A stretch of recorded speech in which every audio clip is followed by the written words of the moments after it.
Question है, देखना दो चार्ज है, एक ये दूसरा ये, दो चार्ज है, ए और बी दो पॉइंट पे रखा हुआ है। इस पॉइंट का नाम ए है, इस पॉइंट का नाम बी है। इस चार्ज का वैल्यू है 3 माइक्रोकूलम और अच्छा इसका नाम QA है इस चार्ज का, ठीक है। इस चार्ज का QA है क्वेश्चन में और इसका नाम QB है और इसका वैल्यू -3 माइक्रोकूलम है। ध्यान देना क्वेश्चन क्या बोल रहा है, जस्ट अच्छा इन दोनों के बीच का डिस्टेंस क्या है देखो तो 20 है क्या, 20 सेंटीमीटर है। सेंटीमीटर की मीटर है जी, हाँ। अब इसके एग्जैक्टली बीच के पॉइंट पे, एकदम मिड पॉइंट पे इलेक्ट्रिक फील्ड क्या होगा ये फाइंड करना है। कितना आसान क्वेश्चन। अब देखना, हम लोग को पता है कि कोई भी पॉजिटिव चार्ज अपने पास के किसी भी पॉइंट में रेडियली आउटवर्ड इस डायरेक्शन में इलेक्ट्रिक फील्ड जनरेट करेगा। इस पॉइंट को O नाम दिया गया है। यहाँ पे O पॉइंट पे QA जो इलेक्ट्रिक फील्ड जनरेट कर रहा है, हम इसको E ड्यू टू QA ऐसे लिख सकते हैं, या Q1 है या QA लिखा हुआ क्वेश्चन में, चाहे तुम A भी सीधा सीधी लिख सकती हो, झमेला छोड़ो, है ना। अच्छा ये नेगेटिव चार्ज है, नेगेटिव चार्ज O पे किधर, अपनी तरफ, वेरी गुड गुड, इनवर्ड्स। तो ये EB, इसको हम नाम दे देते हैं। अब देखो हम क्या करेंगे, EA और EB को निकालेंगे। सिंस EA और EB जो इस पॉइंट पे होगा ये एक ही डायरेक्शन में है, तो सीधा सीधी ऐड अप हो जाएगा। दो वेक्टर अगर एक डायरेक्शन में होता है तो उनका रिजल्टेंट कैसे निकालते हैं, उनको सीधा सीधी ऐड कर देते हैं। तो EA अगर हम निकालें तो EA का वैल्यू क्या होगा जी, कोई भी चार्ज किसी पॉइंट पे जो इलेक्ट्रिक फील्ड जनरेट करता है उस फील्ड को निकालने का फॉर्मूला होता है K का मतलब 1/4 पाई एप्सिलॉन नॉट, जो कि 9 × 10⁹ है। K उस सोर्स चार्ज का वैल्यू, ठीक है। यहाँ पे QA नाम दिया गया है, बाय यहाँ से यहाँ का डिस्टेंस, यानी जो AO है उसका स्क्वायर, है ना।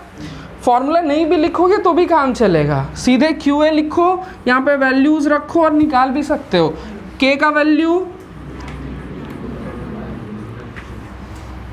QA का वैल्यू, यस, तो 3 माइक्रोकूलम है, तो 3 × 10⁻⁶। और डिस्टेंस क्या है जी यहाँ से इस पॉइंट का, 10 सेंटीमीटर, तो मीटर में भी कन्वर्ट करेंगे तो 10, हाँ उसको 10⁻² से मल्टीप्लाई करेंगे और उसका स्क्वायर भी करना है हमको। तो ऐसा करते हैं ना कि देखो तो 10 मतलब 10 × 10⁻² है, तो इसका स्क्वायर करना है, तो हम इसको 100 कर देते हैं और इसको 10⁻⁴ कर देते हैं, ठीक है। अब थोड़ा सा इसको सॉल्व कर देते हैं। सॉल्व कैसे करते हैं, ये जो 2 गो 0 है ये कट के यहाँ 10⁻² खाली रह जाएगा ना, ठीक है। देखना समझना, ठीक है। यहाँ पे 10⁻² रह जाएगा और ये वाला -2 से यहाँ 10⁻⁴ रह जाएगा और इन दोनों से 10⁵ बच जाएगा, है ना। तो ये क्या आ जाएगा, 27 × 10⁵। अच्छा डेसिमल यहाँ पे है, अगर हम देखो तो कैलकुलेशन सही है, 10⁻², ठीक है। अच्छा अगर हम इसको यहाँ पे ले आए तो ये मेरा हो जाएगा, हम यहाँ नीचे लिख देते हैं 2.7 × 10⁶, यही हो जाएगा ना, ठीक है, ठीक है। 10 सेंटीमीटर था, 100 × 10⁻⁴ -2 ठीक है, 5। तो इतना हो गया। इसका यूनिट क्या हो गया, न्यूटन पर कूलम। अच्छा इसका डायरेक्शन किधर है, O से B की तरफ, तो हम अलोंग OB लिख सकते हैं, अलोंग OB लिख सकते हैं, ठीक है, कोई दिक्कत नहीं है। अच्छा इसी तरह से हम EB भी निकाल सकते हैं, यहाँ पे वेक्टर साइन दे देना क्योंकि वहाँ हम डायरेक्शन लिखे हैं प्रॉपर। इस तरह से हम EB भी लिख सकते हैं ना। अच्छा देखो EB भी सेम आएगा क्योंकि इस वाले चार्ज का भी वैल्यू वही है, मैग्नीट्यूड वही है, यहाँ से इसका डिस्टेंस भी वही, तो मैग्नीट्यूड तो वही आने जा रहा है। तो 2.7 × 10⁻⁶ ही आएगा।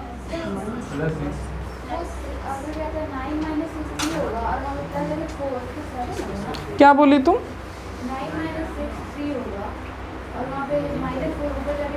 इसकी बात कर रही हो क्या?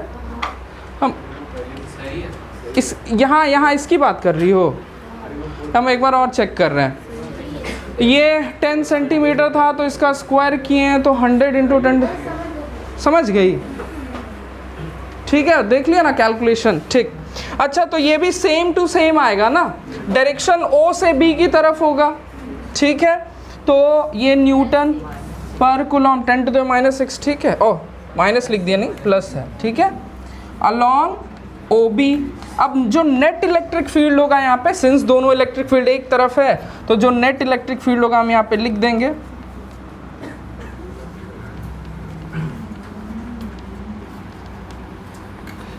एट ओ इज, नीचे आएगा इज, क्या हो जाएगा, सीधा सीधी ऐसे लिखेंगे और कोई ज़रूरी नहीं अलग अलग लिखना, सीधा सीधी ऐड कर दो, यानी ये हो जाएगा 5.4 इंटू 10⁻⁶ न्यूटन पर कूलम, और ये अलॉन्ग किधर हो जाएगा जी, ओ बी। ये चीज़ क्लियर हुआ? या तुम सीधा सीधी अलग अलग से लिख सकती हो कि E is equal to E A plus E B हो जाएगा। हम ऐसे भी लिख सकते हैं, देखना यहाँ पे लिख देते हैं कि E is equal to E A plus E B. Vector sign मत देना, वेक्टर साइन दोगे भी तो कोई फ़र्क नहीं पड़ने जा रहा है, ठीक है। तो ये मेरा नेट इलेक्ट्रिक फील्ड आ गया, ठीक है। अब देखना एक बहुत इंपॉर्टेंट बात, इसको समझो थोड़ा सा। इस पॉइंट पे नेट इलेक्ट्रिक फील्ड आया 5.4 इंटू 10⁻⁶, और इसका डायरेक्शन किधर है, इधर। अब अगर यहाँ पे इस पॉइंट पे हम एक नेगेटिव चार्ज्ड पार्टिकल को रख दें, तो यहाँ पे जो इलेक्ट्रिक फील्ड है वो इस नेगेटिव चार्ज पार्टिकल पे एक फोर्स लगाएगा, ठीक है। अब देखो, जो हम लोग पढ़ चुके हैं कि अगर किसी फील्ड में किसी चार्ज पार्टिकल को रख दिया जाए तो वो फील्ड उस चार्ज पार्टिकल पे जो फोर्स लगाता है वो वहाँ पे रखे गए चार्ज पार्टिकल के वैल्यू इनटू उस पॉइंट पे जो इलेक्ट्रिक फील्ड है उसके प्रोडक्ट के बराबर होता है। याद रखना, छोटा छोटा सा चीज़ है, एक बार देख के याद हो जाना चाहिए। अगर किसी भी पॉइंट पे कोई इलेक्ट्रिक फील्ड E है और वहाँ पे हम किसी Q चार्ज को रख रहे हैं, तो वहाँ पे मौजूद इलेक्ट्रिक फील्ड उस Q चार्ज पे जो फोर्स लगाता है वो Q इंटू E होता है। हम पूछेंगे और जो बच्चा नहीं बताएगा यहीं है ना, थोपियाएंगे यहीं पे हम। और स्पेशली हमको बहुत मन कुलबुला रहा है कबूतरों को मारने का। तो ठीक है, खाली हमको एगो सीढ़ी जुगाड़ करना पड़ेगा उसको थोपियाने के लिए। तो अब देखो तो क्वेश्चन में क्या बोला। अच्छा, 2-3 इंपॉर्टेंट बात ध्यान देना। ये वाला चार्ज नेगेटिव है, लेकिन फिर भी इसका इलेक्ट्रिक फील्ड जब हम लोग निकालेंगे ना, एग्जैक्टली इसी फॉर्मूला में पुट करके, तो यहाँ माइनस साइन नहीं देंगे। हम बार बार बोल रहे हैं इन चीज़ों को कि जो चीज़ वेक्टर है, वेक्टर क्वांटिटी निकालने के टाइम में हम फॉर्मूला में नेगेटिव साइन नहीं यूज़ करेंगे। लेकिन आगे हम देखेंगे कि जब हम स्केलर क्वांटिटीज़ निकालेंगे, जैसे पोटेंशियल एनर्जी, तो वहाँ पे चार्ज का नेगेटिव साइन भी पुट करेंगे। लेकिन फोर्स निकाल रहे हैं तो वहाँ चार्ज का नेगेटिव साइन नहीं पुट करेंगे। इलेक्ट्रिक फील्ड निकालेंगे, वहाँ पे भी चार्ज का नेगेटिव साइन नहीं पुट करेंगे, ठीक है। नेगेटिव चार्ज नेगेटिव होने से फोर्स या फील्ड का डायरेक्शन अलग होता है, तो वो डायरेक्शन तो हम लोग शो कर देते हैं, ठीक है। अच्छा, तो जो फोर्स लगेगा, समझना थोड़ा, हम लोग क्या बात कर रहे हैं, इलेक्ट्रिक फील्ड, यहाँ पे जो नेट इलेक्ट्रिक फील्ड है वो किधर है, ओ से बी की तरफ। यहाँ पे एक नेगेटिव चार्ज रख दिया गया, तो ओ पे जो इलेक्ट्रिक फील्ड है वो उस चार्ज पे किधर फोर्स लगाएगा, डायरेक्शन बताओ सृष्टि। कोई कुछ नहीं बोलेगा, सृष्टि बोलेगी। हाँ बोलो।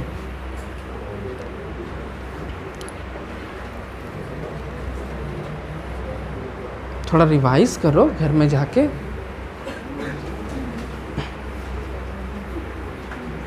अब इतना सोची तो नहीं बता पाओगे बाबू। आउटवर्ड क्या होता है? आउटवर्ड मतलब क्या, रूम से बाहर? आउटवर्ड मतलब हम नहीं समझ पाते हैं। देखना, समझना, अगर देखो वर्ड समझना, जो हम वर्ड यूज़ करते हैं, मान लो एक सिंगल चार्ज है, देखना, अगर ये सिंगल चार्ज है, ये कोई चार्ज है, केवल यही एक चार्ज है, अगल बगल और कोई चार्ज नहीं है, तो अगर ये पॉजिटिव है तो इसके चलते किसी भी पॉइंट पे इलेक्ट्रिक फील्ड रेडियली आउटवर्ड होता है। रेडियली आउटवर्ड मतलब क्या हुआ कि अगर हम इसको रेडियस मान के एक सर्कल बना दे तो ऐसे सर्कल से बाहर की तरफ आउटवर्ड। अच्छा, फिर रेडियली इनवर्ड ये हो सकता है वर्ड, अगर सिंगल चार्ज है तब हम ये सब वर्ड का यूज कर सकते हैं। आउटवर्ड का मतलब क्या, देखो तो हम यहाँ कहीं पे भी इलेक्ट्रिक फील्ड में आउटवर्ड इनवर्ड लिखे हैं क्या कहीं लैंग्वेज में? तुम्हारे पास पॉइंट्स है, तुम बता दो हमको इस पॉइंट से इस पॉइंट की तरफ। बताओ कितना छोटा सा कॉन्सेप्ट है, कितना छोटा सा कॉन्सेप्ट है। तुम लोग एकदम नहीं पढ़ते हो। छोड़ दो, जो लोग क्वेश्चन सुना है वही लोग बता दो, जो क्वेश्चन सुन भी नहीं सका फिर तो पूछना बेकार है। बोलो जी, बोलो कनीसा।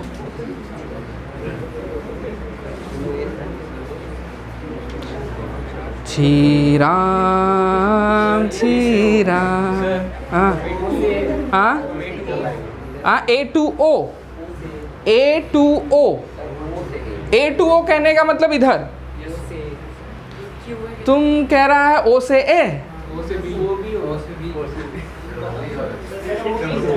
O से B, O से A होगा।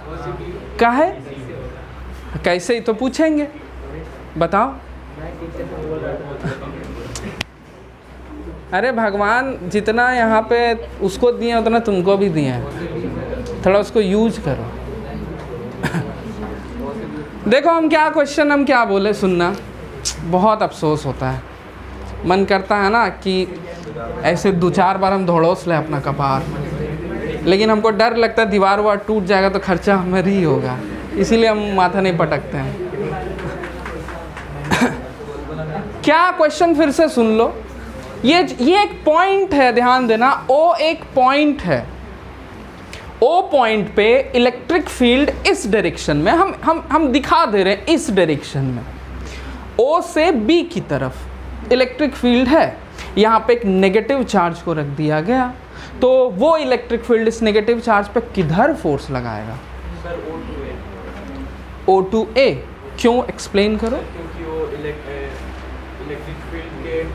इलेक्ट्रिक फील्ड पे अगर कोई नेगेटिव चार्ज रहता है तो उसके आउटवर्ड्स की तरफ, आउटवर्ड नहीं, ऑपोजिट डायरेक्शन में, इनवर्ड आउटवर्ड नहीं। समझना बात को, इस चीज़ को देखो हम फिर से बता दे रहे हैं, ध्यान से सब लोग। अब देखो, जानता है अंतर क्या होता है, समझना। खैर समझाने से कोई फ़ायदा नहीं है, लेकिन फिर भी हम बोल दे रहे हैं, मेरा काम है। तो अंतर यही है कि भगवान सबको सेम अमाउंट का बुद्धि देते हैं, भगवान को किसी से दुश्मनी नहीं होता है, लेकिन 2-3 नेचर होता है, इंसान का नेचर होता है ना। सबसे पहला चीज़ ध्यान नहीं देना, क्योंकि हम इतना आसान चीज़ है, समझो ना कि हम तुमसे ये पूछें कि बताओ F के बाद क्या होता है, इतना आसान चीज़ पूछे हैं, समझो। हम फिर से नहीं ज़्यादा डिटेल इस पे देंगे, ध्यान से सुनना क्या हम बोल रहे हैं। अगर किसी स्पेस में, किसी जगह में इलेक्ट्रिक फील्ड है, जैसे सपोज करो ये जो रूम है, इस रूम के हर एक पॉइंट पे इलेक्ट्रिक फील्ड है, और इस पॉइंट पे इलेक्ट्रिक फील्ड इधर है सपोज करो, या हर जगह पे इस रूम के हर एक पॉइंट पे इलेक्ट्रिक फील्ड इधर है। अगर किसी जगह में इलेक्ट्रिक फील्ड है और उस जगह में हम किसी पॉजिटिव चार्ज को ऐसे रख देते हैं, तो इस पॉइंट पे जो इलेक्ट्रिक फील्ड होगा वो पॉजिटिव चार्ज पे अपने ही डायरेक्शन में फोर्स लगाता है। अगर इस पॉइंट पे इलेक्ट्रिक फील्ड इधर है तो चार्ज पार्टिकल पे इधर ही फोर्स लगेगा, और अगर यहाँ पे जो इलेक्ट्रिक फील्ड है उसका डायरेक्शन इधर है और यहाँ पे हम किसी नेगेटिव चार्ज को रख देते हैं, तो नेगेटिव चार्ज पे इलेक्ट्रिक फील्ड अपने डायरेक्शन के ऑपोजिट डायरेक्शन में, यानी इधर फोर्स लगाएगा। तो हम यहाँ पे नेगेटिव चार्ज रखे हैं ना, तो इस पे फोर्स किधर लगेगा? इधर लगेगा। कितना आसान सा बात है, ठीक है। चार्ज का वैल्यू क्या दिया हुआ है जी? मैग्नीट्यूड बताना। 1.5, ये चार्ज है 1.5 इंटू 10⁻⁻⁹, और इलेक्ट्रिक फील्ड कितना निकाल लिए हम लोग? 5.4 इंटू 10⁻⁶, मल्टीप्लाई कर देंगे 75।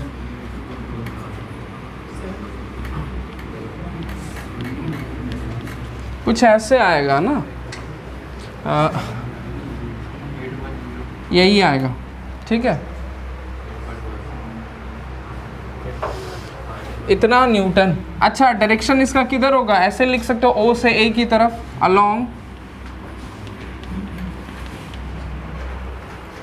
समझ में आया? कोई ऐसा बच्चा जिस, अगर कोई रेगुलर शेप का कोई 2 डायमेंशनल मतलब फिगर है, जैसे ट्राइंगल है ना, जैसे इक्विलेटरल ट्राइंगल या स्क्वायर या रेगुलर पेंटागन या रेगुलर हेक्सागन, इसमें क्या होता है, सभी साइड्स बराबर होता है। ये बात ध्यान से सुनना जो हम बोल रहे हैं, ठीक है। अगर कोई रेगुलर पॉलीगॉन है मेरे पास, तो उसके सेंटर पे इलेक्ट्रिक फील्ड 0 होता है।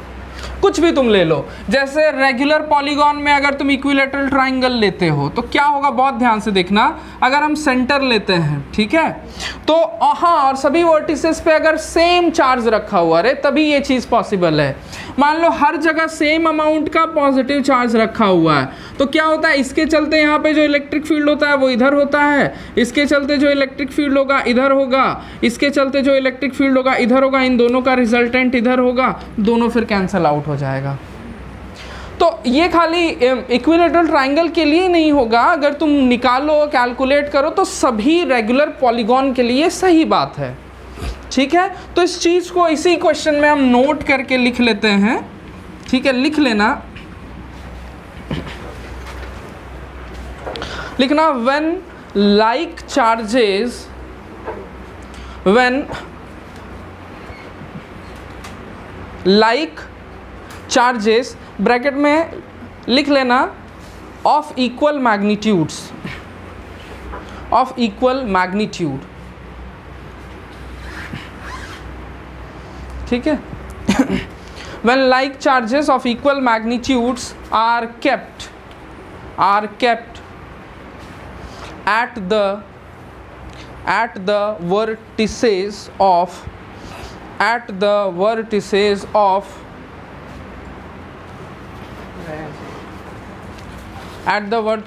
of any regular polygon, any regular, ठीक है, regular polygon, then electric field at the center of the polygon is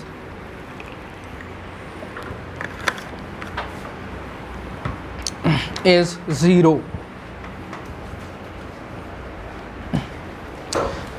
इस बात को दिमाग में रखना। अच्छा, एक और चीज़ समझो, अगर हम लोग के पास एक सर्कल है, ध्यान देना, हम लोग इसको प्रॉपरली प्रूव करेंगे नेक्स्ट क्लास में। अगर सर्कल है और सर्कल के हर एक पॉइंट पे, या मान लो पूरे सर्कल में इसे चार्ज भरा हुआ है बराबर से एकदम, तो इसके सेंटर पे भी इलेक्ट्रिक फील्ड 0 होगा। एक तरह से समझो कि ये एक ऐसा पॉलीगॉन की तरह बिहेव करता है जिसमें बहुत इन्फिनाइट नंबर ऑफ साइड्स होता है।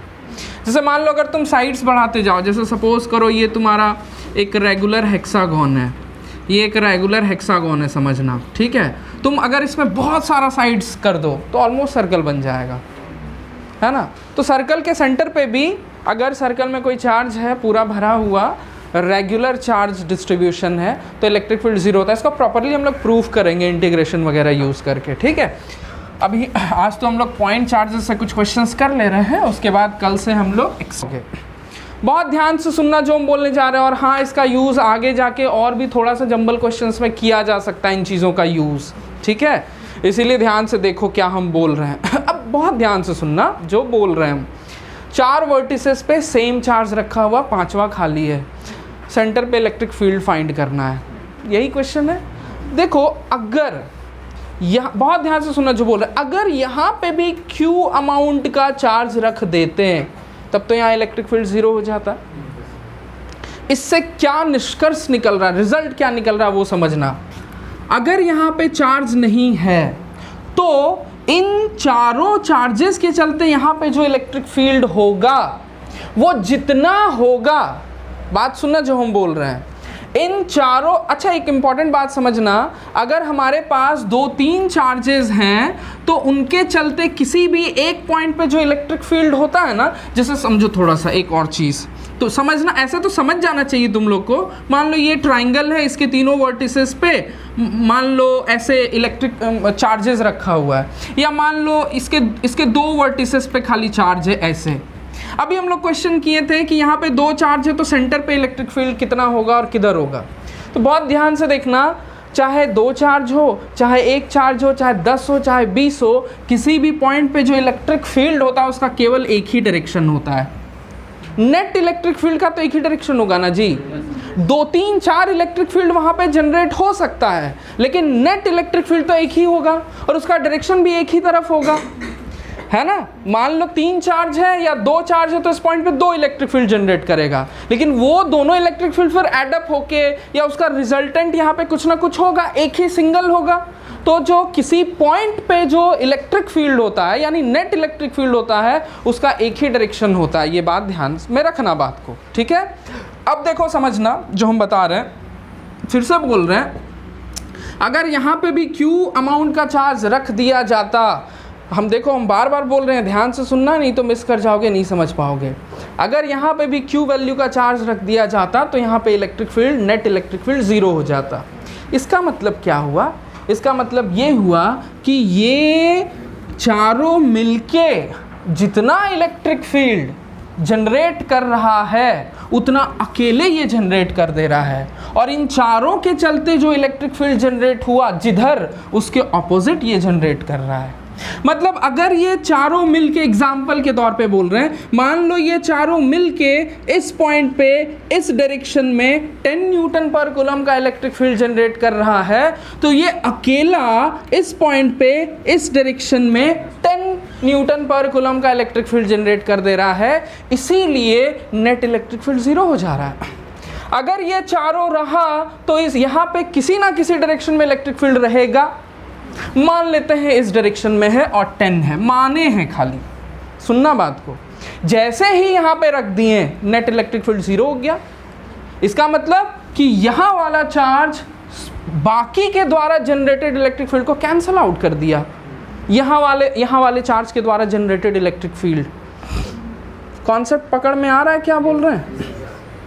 इसका मतलब क्या हुआ कि यहाँ वाला जो चार्ज जो इलेक्ट्रिक फील्ड जनरेट कर रहा है वो इन चारों के द्वारा जनरेटेड इलेक्ट्रिक फील्ड के इक्वल एंड ऑपोजिट है।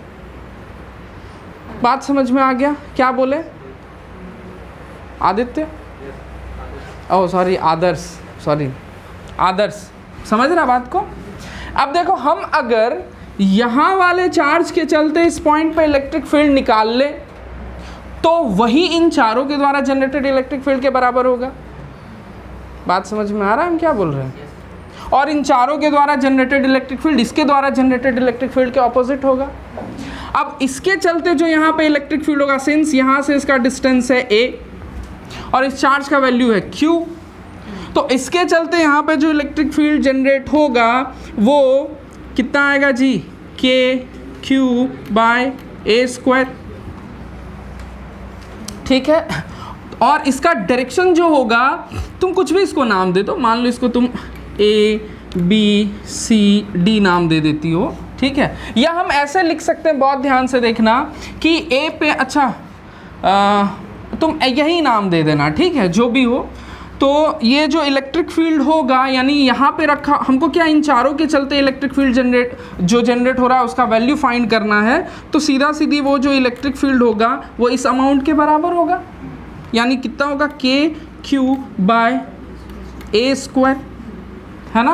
और ये अगर सेंटर को हम O मान रहे, बहुत ध्यान से देखना, इसके चलते इलेक्ट्रिक फील्ड का जो डायरेक्शन होगा वो A से O की तरफ होगा, तो इन चारों के चलते जो इलेक्ट्रिक फील्ड होगा O से A की तरफ होगा।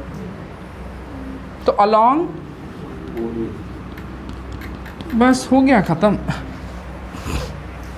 लेकिन समझना पड़ेगा, दिक्कत नहीं समझ पाई बोलना, हम फिर से बताएंगे, बोलो फिर से बता दें, ठीक। कितना बच्चा बोल रहा है फिर से बताना? हम फिर से बता रहे हैं, ठीक। देखो ध्यान से देखो, ठीक है, हम फिर से बता रहे हैं, परेशान नहीं होना है, ठीक है। हम जानते हैं बहुत लोग को नहीं समझ में आता है, एक बार में समझो बात को हम क्या बोल रहे हैं। ध्यान से देखना, हम पहले मिटा देते हैं जो भी यहाँ डिज़ाइनिंग हम किए हैं उसको। क्या? हाँ, जिसको समझ में आ गया अपना बना लो। देखो हम फिर से बता रहे हैं चीज़ों को, ठीक है? देखना, ये सेंटर है अपना देखो क्या बोल रहे हैं, ये चारों वर्टिसेस पे चार्ज रखा हुआ है, ये खाली है, ठीक है? तो इन चारों के चलते यहाँ पे जो इलेक्ट्रिक फील्ड होगा उसका कुछ ना कुछ डायरेक्शन होगा और कुछ ना कुछ वैल्यू होगा।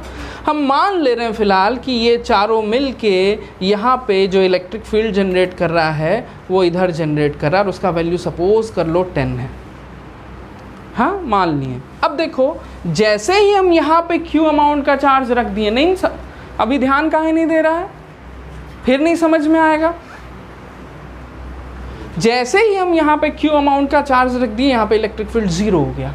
इसका क्या मतलब है कि जब तक इसको नहीं रखा गया था यहाँ पे नेट इलेक्ट्रिक फील्ड इधर था, लेकिन जैसे इसको रख दिए इलेक्ट्रिक फील्ड 0 हो गया। इसका मतलब ये हुआ कि यहाँ पे रखा हुआ चार्ज एक ऐसा इलेक्ट्रिक फील्ड जनरेट किया जो इसको कैंसिल कर दिया।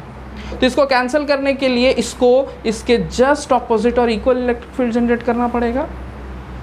इससे क्या पता चला, ये चारों मिल के जितना इलेक्ट्रिक फील्ड यहाँ पे जनरेट कर रहा है उतना अकेले ये जनरेट कर दे रहा है, और इन चारों मिल के यहाँ पे जिधर इलेक्ट्रिक फील्ड जनरेट कर रहा है उसके ऑपोजिट ये जनरेट कर रहा है। बात समझ में आ रहा है? तो अगर इन चारों के द्वारा जनरेटेड इलेक्ट्रिक फील्ड यहाँ पे फाइंड करने बोल रहा है तो हम इसके द्वारा जनरेटेड इलेक्ट्रिक फील्ड फाइंड कर देंगे, क्योंकि इसका इलेक्ट्रिक फील्ड इन चारों के द्वारा जनरेटेड इलेक्ट्रिक फील्ड के बराबर होगा। तो हम इसका वाला इलेक्ट्रिक फील्ड यहाँ पे फाइंड कर देंगे, वही इन चारों के द्वारा जनरेटेड इलेक्ट्रिक फील्ड के बराबर होगा, लेकिन इसके द्वारा जनरेटेड इलेक्ट्रिक फील्ड इनके द्वारा जनरेटेड इलेक्ट्रिक फील्ड के ऑपोजिट होगा। तो इसके द्वारा जनरेटेड इलेक्ट्रिक फील्ड जो होगा वो इस डायरेक्शन में होगा। ये पॉइंट अगर O है तो पॉजिटिव चार्ज है तो रेडियली आउटवर्ड अपने से बाहर की तरफ जनरेट किया, तो इन चारों के द्वारा जनरेटेड इलेक्ट्रिक फील्ड इधर होगा, और इसके द्वारा यहाँ पे जो जनरेटेड इलेक्ट्रिक फील्ड होगा, सिंस यहाँ से यहाँ का डिस्टेंस a है तो उसका वैल्यू kq/a² होगा। समझी?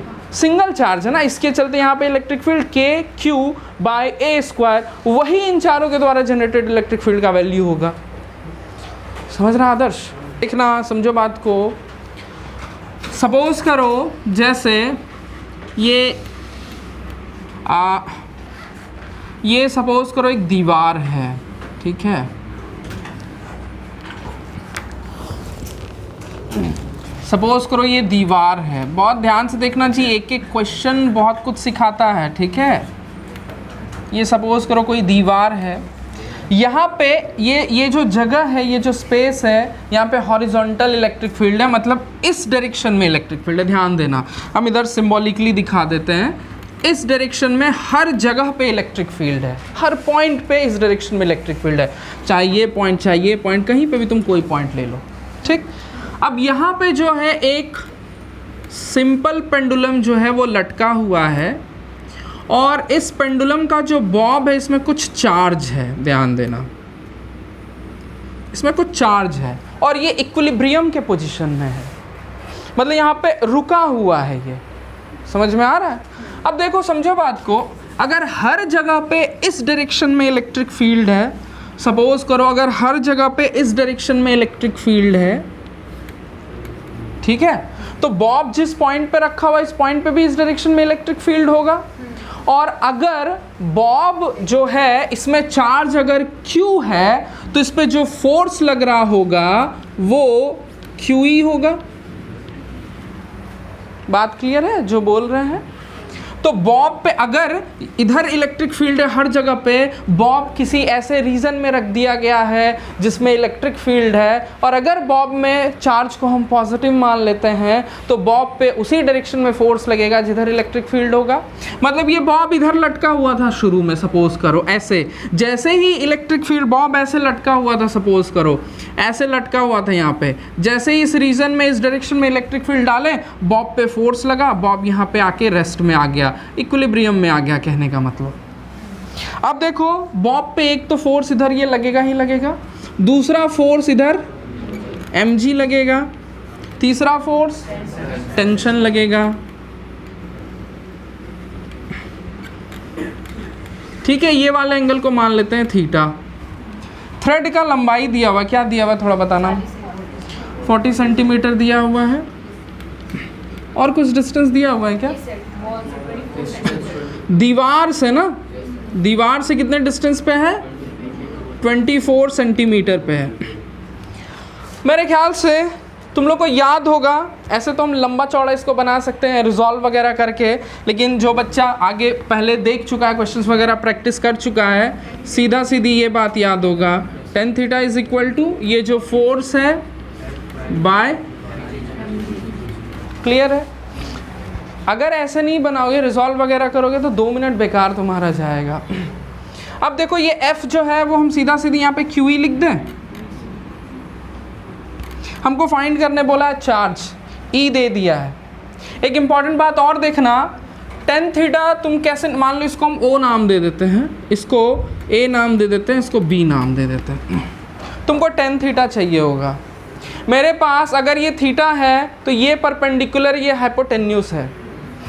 हम ऐसा करते हैं ना, देखो अगर तुम बेस निकालोगे निकाल सकते हो, थोड़ा कैलकुलेशन लंबा होगा। ऐसा करो, हम कम से कम साइन थीटा तो फाइंड कर ही सकते हैं, ठीक है? यहाँ से बनाना, ठीक है, यहाँ से बनाना। साइन थीटा क्या होगा? साइन थीटा 24/40 होगा। काटोगे तो वो कितना से कट जाएगा जी? 8 से काट दिए। साइन थीटा निकल गया। अब तुम लोग टैन थीटा फाइंड कर सकते हो। टैन थीटा, अच्छा ये तो परपेंडिकुलर है ना जी, टैन थीटा 3/4 हो जाएगा ना। निकालने का ज़रूरत है नहीं, रटा हुआ रहता है हम लोग को, है कि नहीं? 3, 4, 5 का जो है, क्या बोला? थीटा 37 डिग्री से पता चल रहा है, लेकिन कोई ज़रूरत ही नहीं, हम सीधे निकाल लिए। अब देखो तो ये हम पहले फाइंड कर लिए, tan थीटा 3/4 है, हमको चाहिए Q चाहिए हम लोग को। तो हम क्रॉस मल्टीप्लिकेशन अगर करेंगे तो QE is equal to mg tan theta होगा। जो Q होगा वो mg tan theta by E होगा।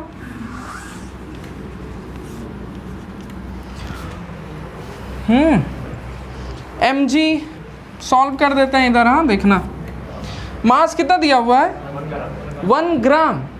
तो 1 into Q is equal to 1 gram दिया हुआ जी, 1 इंटू 10⁻³ kg हो गया।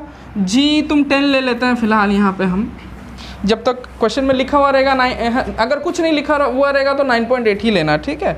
tan थीटा कितना हो जाएगा? 3/4। अच्छा E कितना दिया हुआ है?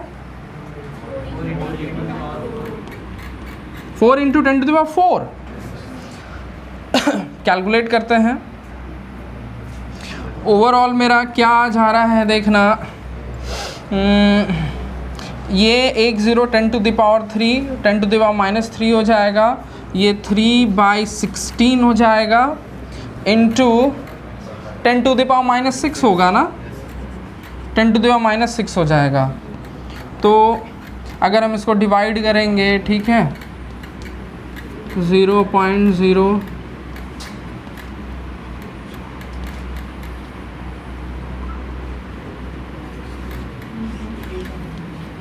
फिलहाल यहीं छोड़ देता है, ठीक है? तो ये तुम्हारा 0.18 इंटू 10⁻6, तो राइट साइड अगर ले जाएंगे तो नेगेटिव पावर 1 बढ़ जाता है, इतना आ जाएगा, ठीक है?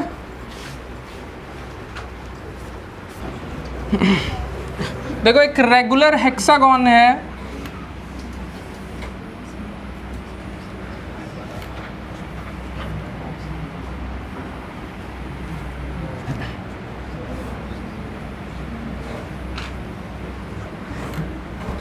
ठीक है? नाम कहाँ से चालू है? PQ। अच्छा ऐसे बनाया हुआ है, वैसे ही बना देते हैं, छोड़ो ना, ऐसे ही बना देते हैं। देखो ऐसे बना दे रहे हैं, कोई वैसे फ़र्क नहीं पड़ता, बट जैसा क्वेश्चन एग्जैक्टली हम वैसे ड्रॉ कर दे रहे हैं।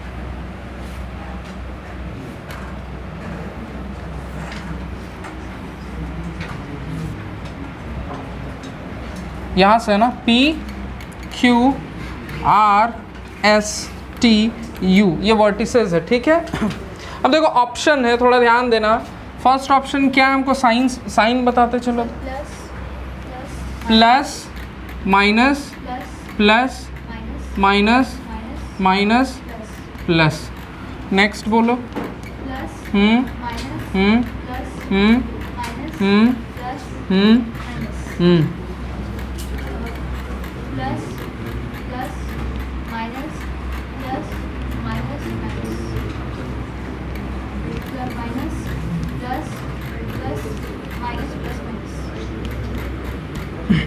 देखो क्वेश्चन क्या बोल रहा है, थोड़ा ध्यान देना।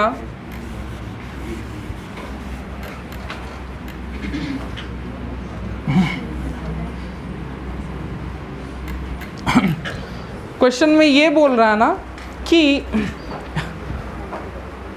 रेगुलर हेक्सागोन है, थोड़ा टेढ़ा हो गया, कोई बात नहीं। हाँ ठीक, देखो क्वेश्चन में ये बोल रहा है कि सभी वर्टिसेस पे सेम मैग्नीट्यूड का चार्ज रखा हुआ है।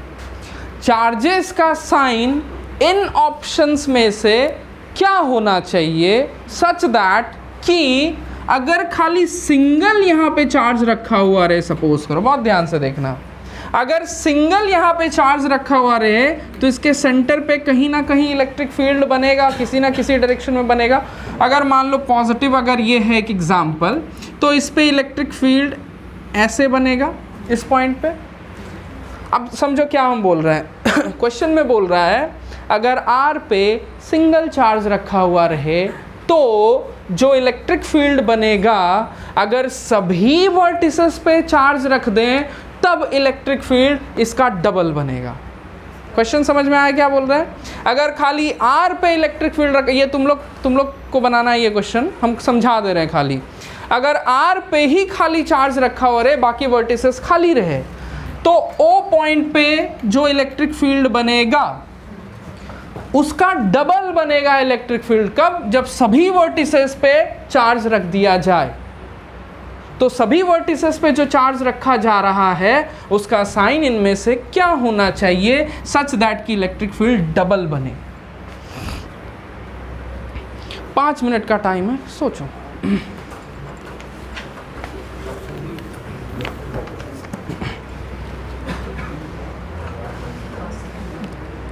ठीक है, बाकी का भी आंसर देख लेते हैं बच्चा लोग का।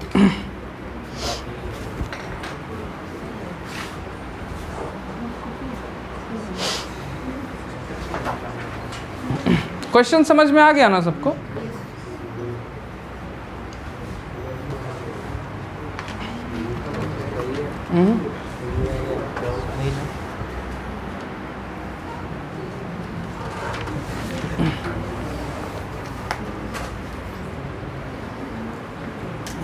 कुछ नहीं, खाली एक बार ओरली सोच के आंसर बनाने लायक कोई क्वेश्चन है नहीं, कोई कैलकुलेशन नहीं है, खाली सोचना है दिमाग से इधर उधर।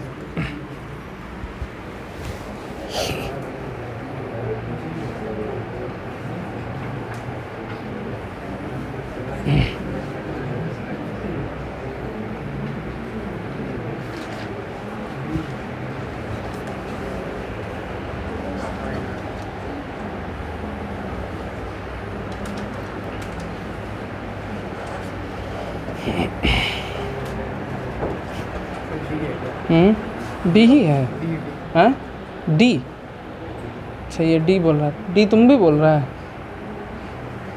और कोई बच्चा? ए तुम्हारा बी? हाँ ए, ठीक है।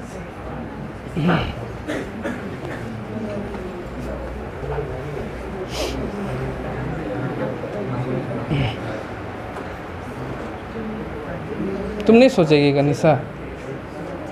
हाँ सोच रही है।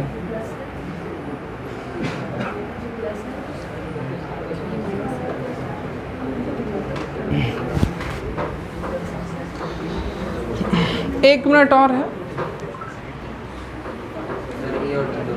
ए और डी दोनों होगा? हो सकता है, ऐसा कोई बात नहीं, हो सकता है डी होगा। तुम्ही को एक्सप्लेन करना होगा फिर।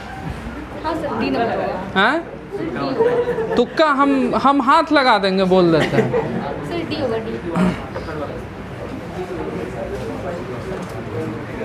बताओ, खड़ा हो, बता देगा तुम, हम समझ रहे हैं तुम्हारा ऐसे एक्सप्लेनेशन से हम समझ के सही बता रहा। खड़ा हो।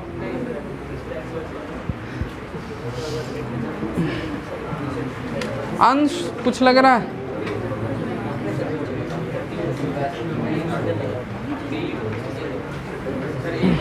ए अच्छा सुनना, थोड़ा ध्यान दो। चलो अब हम बता रहे हैं, अब ध्यान दो, सुनना। अगर ये हेक्सागोन है ना, रेगुलर हेक्सागोन है, तो यहाँ अगर कोई चार्ज रखा हुआ है, ध्यान देना, जैसे सपोज करो अगर P पे पॉजिटिव है, बहुत ध्यान से सुनो हम क्या बोल रहे हैं। अगर Q पे रखा हुआ चार्ज इधर इलेक्ट्रिक फील्ड जनरेट कर रहा है, तो इन चारों के द्वारा जो बाकी जो 5 बचा, उन पांचों के द्वारा भी इलेक्ट्रिक फील्ड इधर ही जनरेट होना चाहिए, तभी जाके इलेक्ट्रिक फील्ड डबल हो पाएगा। तो देखना, समझना, अगर यहाँ पे पॉजिटिव, एक चीज़ समझो, अगर यहाँ पे कोई चार्ज रखा गया है Q पॉजिटिव और यहाँ पे भी कोई चार्ज रखा गया Q पॉजिटिव, तो इसके द्वारा यहाँ पे इलेक्ट्रिक फील्ड इधर बनेगा और इसके द्वारा यहाँ पे इलेक्ट्रिक फील्ड इधर बनेगा और दोनों कैंसल आउट हो जाएगा। अगर ये दोनों चार्जेस का इलेक्ट्रिक फील्ड कैंसल आउट हो जाए, ये दोनों चार्जेस का इलेक्ट्रिक फील्ड कैंसल आउट हो जाए और इसका इलेक्ट्रिक फील्ड और इसका इलेक्ट्रिक फील्ड सेम डायरेक्शन में रहे, तो डबल हो जाएगा, है ना। तो देखो तुम ध्यान देना, अगर यहाँ पे P पे पॉजिटिव है तो S पे भी पॉजिटिव होना चाहिए, है क्या? P Q R S नहीं है, खत्म। अगर P पे पॉजिटिव है तो S पे, ये P का है, ये Q का है, ये R है, ये S है, ये T है, ये U है, ठीक है। P पे पॉजिटिव तो S पे पॉजिटिव होना चाहिए, ये भी नहीं है, खत्म। ये हो सकता है, अगर ये पॉजिटिव तो ये भी पॉजिटिव, ठीक है, लेकिन ये पॉजिटिव तो इसको भी पॉजिटिव होना चाहिए, सही है क्या? तो ये भी गलत, यही सही होगा। अच्छा देख लेते हैं, अगर P पे नेगेटिव है तो S पे भी नेगेटिव होना चाहिए, है। अगर Q पे पॉजिटिव है तो T पे भी पॉजिटिव, तभी तो कैंसल आउट होगा। इसका वाला इलेक्ट्रिक फील्ड इधर और इसका वाला इधर कैंसिल कर देगा, इसका वाला इलेक्ट्रिक फील्ड ऐसे, इसका वाला इलेक्ट्रिक फील्ड ऐसे कैंसिल हो जाएगा, समझ रही है? अच्छा, इन दोनों पे चार्जेस ऑपोजिट होना चाहिए, है ना। R पे क्या दिया हुआ है? PQ, R पे पॉजिटिव दिया हुआ है, यानी इसके चलते इलेक्ट्रिक फील्ड इधर होगा, तो U पे नेगेटिव होना चाहिए, PQRSTU, U पे नेगेटिव यानी इधर ही होना चाहिए, तभी तो डबल होगा। इसलिए D आंसर सही है। क्या इस ऑप्शन को बताएं फिर से? अगर P पॉजिटिव है तो देखो, तो P पॉजिटिव है ना, तो S भी पॉजिटिव होना चाहिए। देखो तो S पॉजिटिव है, नहीं है, यही कट गया ये, समझिए। तुम कुछ और सोच रही हो तो बोल सकती हो। अच्छा हम देखते हैं।